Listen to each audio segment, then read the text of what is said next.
crushing Meghan's hope to save the failed Sussex brand, the drama ended.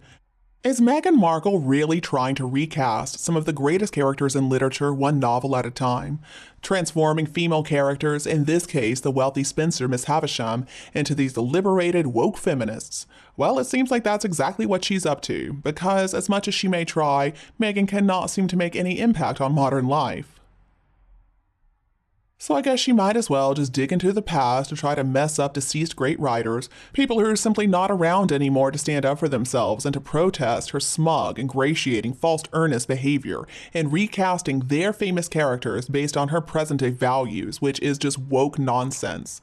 Now, of course, we already know from her disgusting behavior towards everybody in her life, she doesn't have any values other than the almighty dollar, that is. But of course, that never stopped her before, so it's not going to stop her from doing what she wants to now. I would love to say, Meghan, write your own book, but then I remember she cannot write. I mean, just look at anything she has written. It's really pathetic. For example, that children's book she wrote, The Bench, that was immediately in the bargain bin. I mean, it was such a stupid book. So does anybody out there want a repeat of that? I don't think so. Instead, why shouldn't she just ruin great writers' work to recast characters in ways that she thinks they should have been cast? In this case, she has decided to target Charles Dickens, his book Great Expectations, and Miss Havisham. And apparently Meghan, quote, would recast the lonely spinster as a strong woman living in a patriarchal society. I don't even know what to say about that. And apparently Meghan's version of Miss Havisham and Great Expectations is going to be called Bad Manners. Is this supposed to be some kind of joke? I mean, bad manners is a pretty good term to apply to Meghan Markle, but anyway, what is going to be next on Meghan's list? Is she going to go after Scarlett O'Hara and Gone with the Wind maybe?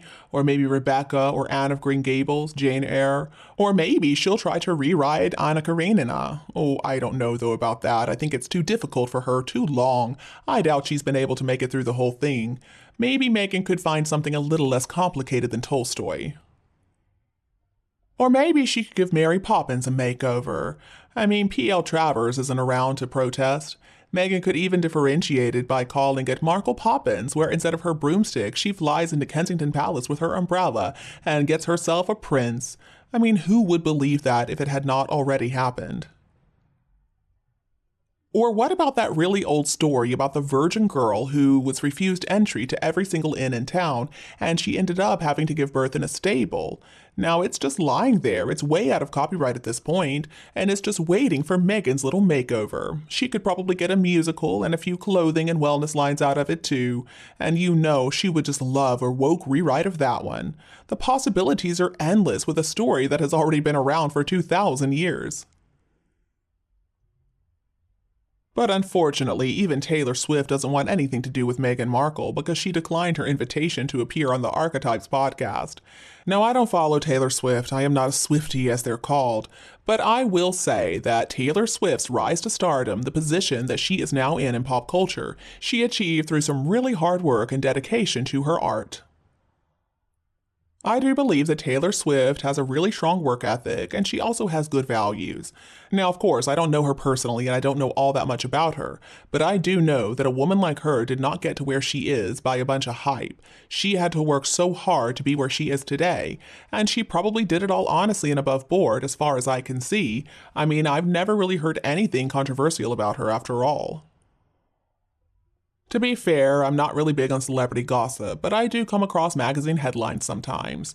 Now, I think that she is a woman who is self-empowered, and I think that she's very motivated. She has that it factor too. She has the verve to pursue a life that she wants for herself and to do it in a pretty classy way. She's disciplined, she's ethical. So basically, she's not an overnight sensation, and she's basically the opposite of Meghan Markle.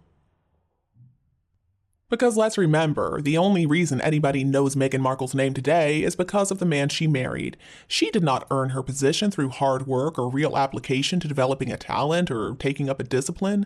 Meghan has shown herself over and over again to be a user. She just uses people and then she throws them away. She has left the corpses of so many people she has used and discarded in her wake. We know where all the bodies are buried. Meghan is not a self-empowered woman. She's not a real feminist. She's just a ventriloquist. She is a 10-show freak of the lowest order. I mean, the fact that she loves to imitate dead people alone puts her in the freak show category. She tries to be the Walmart version of Wallace Simpson. She tries to be the same as the late Diana was. Now, Meghan is really insane if she really believes the public is going to swallow her image contrivances. It's ridiculous. It is so cringeworthy. Meghan Markle is not talented, she is a one-trick pony. All she's ever been is a floozy who got where she is today by lying on her back and deceiving people and grifting. It's always a hustle for her.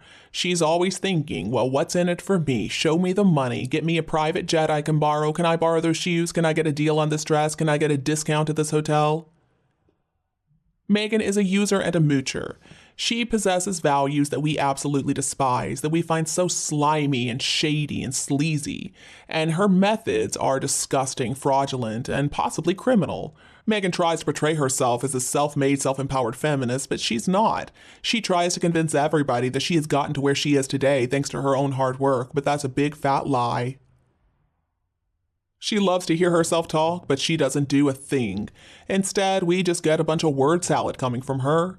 Now, word has it, she wrote letters to Taylor Swift begging her to appear on her podcast. Well, Taylor stayed strong and she declined. Just shows how delusional Meghan is, believing that a real star like Taylor Swift would want to appear on her show. And Meghan's whole stupid show was just about stereotypes anyway. I don't think any of those stereotypes would even apply to Taylor Swift. Taylor is not a bimbo, she's not an angry black woman, and she's not a dragon lady either. So what exactly would she be on there for? She's an A-list star, and Meghan just wants to ingratiate herself with her so that she can get something. That's the way Meghan approaches everything. She never becomes friends with people because she really likes them, she just thinks about what they can get for her. So I'm guessing Taylor declined because she doesn't want to be involved with Meghan Markle. I mean, she would not want to mix with a nobody, even one who just so happens to have a Duchess title just because she bagged a prince. She probably heard or read about all the negative press, and she saw what Meghan was all about, and she was very smart to choose to steer clear of her. It would not be a career milestone at all. It wouldn't be a step up the ladder of success if she were to accept that invitation. Why would Taylor Swift want the baggage of an association with Meghan Markle, somebody who deceives, lies in a deliberately phony way, somebody who ghosts her own family and attacks the royals in such a vulgar and cheap grab at fame while being so controversial? I think Taylor is a lot smarter than that. It is Meghan who needs Taylor so that she can try to improve her own image with some of Taylor's stardust, but it's never going to happen. I am so glad that Taylor was smart enough to tell her no. And you, what do you think about Meghan Markle? Please let me know below in the comments section. Don't be afraid to like and share this video with anybody else who would enjoy it anytime you want. And don't be afraid to click the subscribe button to get more updates in the future. Thank you so much for tuning in, have a lovely weekend, and we'll be back to see you all tomorrow.